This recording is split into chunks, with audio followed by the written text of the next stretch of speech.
ఏ పార్టీలో ఉన్నా తన ఆధిపత్యం కొనసాగాలని రాయలసీమ నేత మాజీ మంత్రి పెద్దిరెడ్డి రామచంద్రారెడ్డి పావులు కదిపేవారన్న విమర్శలున్నాయి. చంద్రబాబు వైఎస్ల సమకాలికుడుగా పొలిటికల్ ఎంట్రీ ఇచ్చిన పెద్దిరెడ్డి ముగ్గురు కలిసి రాజకీయ జీవితం ప్రారంభించినప్పటికీ పెద్దిరెడ్డి మాత్రం డామినేషన్ కొనసాగించాలని చూశారంటారు. అందుకే ఆయన ఆ ఇద్దరికి రాజకీయంగా బద్ద శత్రువులుగా మారారు.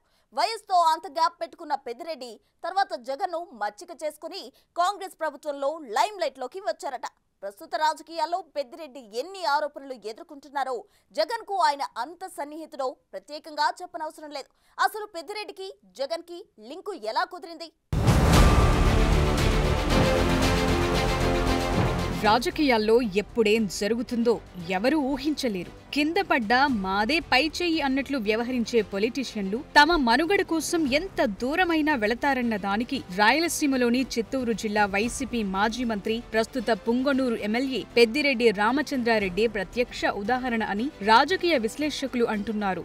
రాజకీయాల్లో కురువృద్ధుడైన పెద్దిరెడ్డి 1974లో శ్రీ వెంకటేశ్వర విశ్వవిద్యాలయంలో చదువుతున్నప్పుడే విద్యార్థి సంఘం అధ్యక్షుడిగా ఎన్నికయ్యాడు. 1978లో జనతా పార్టీ అభ్యర్థిగా, 1985లో కాంగ్రెస్ అభ్యర్థిగా పేలేరు శాసనసభ నియోజకవర్గం నుంచి పోటీ చేసి ఓటమి పాలయ్యాడు.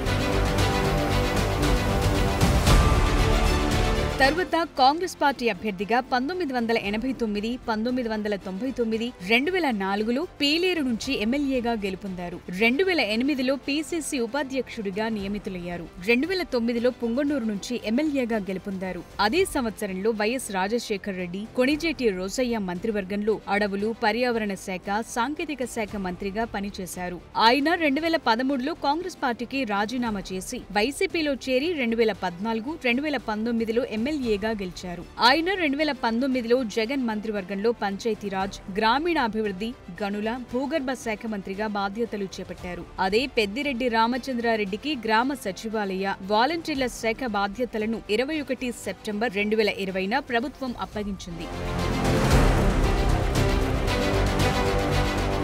అసలు పెద్దిరెడ్డి రామచంద్రారెడ్డి రాజకీయ ప్రస్థానమే విభిన్నంగా సాగుతూ వచ్చింది. దానికి ఉదాహరణే వైఎస్ రాజశేఖర్ రెడ్డి, పెద్దిరెడ్డి రామచంద్రారెడ్డి, వైఎస్ జగన్ల రాజకీయ బంధం. దివంగత నేత వైఎస్ రాజశేఖర్ రెడ్డి ఉన్నంత కాలం పెద్దిరెడ్డి రామచంద్రారెడ్డితో ఉప్పు నిప్పులాగా ఉండేవారు. రాష్ట్ర రాజకీయాల్లో రామచంద్రారెడ్డి ఆయనకు తొలి నుండి వ్యతిరేకంగా ఉన్నారు. చిత్తూరు జిల్లాలో భూమన కరుణాకర్ రెడ్డి, చిత్తూరు మాజీ ఎమ్మెల్యే సీకే బాబులు వైఎస్ వర్గానికి మద్దతుగా నిలిచారు.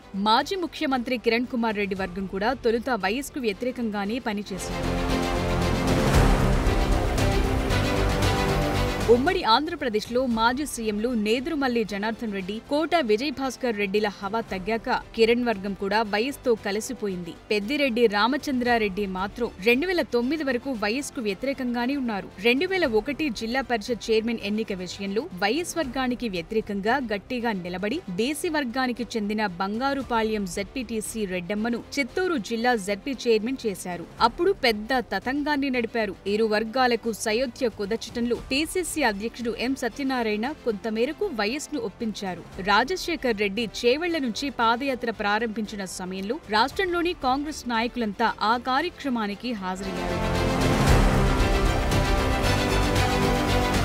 కానీ పెద్దిరెడ్డి రామచంద్రారెడ్డి మాత్రం ఆ కార్యక్రమానికి హాజరు కాకపోగా కుప్పం నుంచి సత్యవేడు వరకు పోటీగా పాదయాత్రను ప్రారంభించారు. ఈ కార్యక్రమానికి మాజీ మంత్రులు ఎంవి మైసూరారెడ్డి, జేసీ దివాకర్ రెడ్డి హాజరై ప్రారంభించారు. అటువంటిది ఆ తరువాత ఏం జరిగిందో కానీ వైఎస్ తనయుడు జగన్ కు పెద్దిరెడ్డి ఆప్తుడిగా మారారు. 2004లో జరిగిన అసెంబ్లీ ఎన్నికల్లో కాంగ్రెస్ పార్టీ అధికారంలోకి వచ్చింది. వైఎస్ ముఖ్యమంత్రిగా బాధ్యతలు స్వీకరించారు. కానీ జిల్లా నుంచి పెద్దిరెడ్డికి మాత్రం మంత్రివర్గం స్థానం కల్పించలేదు. అధిష్టానం పెద్దలు జోక్యం చేసుకున్న వైఎస్ అంగీకరించలేదు. తిరిగి 2009 నాటికి పెద్దిరెడ్డి రామచంద్రారెడ్డి వ్యూహాత్మకంగా బెంగుళూరులో ఉంటున్న జగన్ కి తన కుమారుడు మిథున్ రెడ్డిని దగ్గర చేశారు.